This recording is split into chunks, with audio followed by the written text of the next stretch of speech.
What are you doing social media wise? I'm pretty active. I should be more active on Google Plus, where I'm not. I might even have two accounts for some odd reason. But I'm very active on Twitter. Facebook is more from a family, I guess, friends standpoint, but I'm very active on Twitter.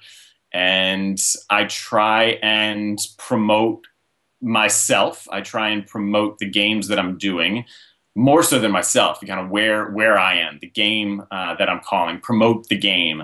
I take a lot of pictures of maybe a field or a court, or sometimes my play-by-play charts prior to a game. Hey, we're all set from the College of Charleston. You just kind of take a picture of your boards or something like that to give people maybe a different look of the business than they may necessarily see when they turn on the TV. But the more active you are, and do it smart, be smart. It's an open forum, but the more active you are, the more you're out there, and the more people can find you, and the more you are in the public mind, which can only help as long as you do it the right way. I think there are a lot of people who, particularly people who can be in the public eye, you get caught up. You really want to put all of your feelings out there sometimes, and maybe that's not the best thing to do.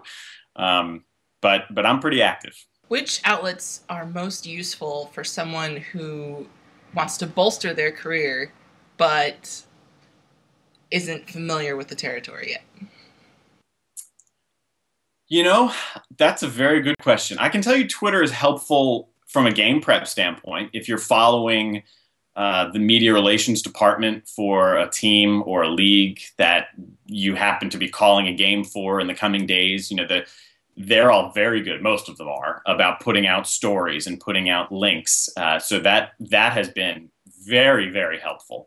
I'm on LinkedIn.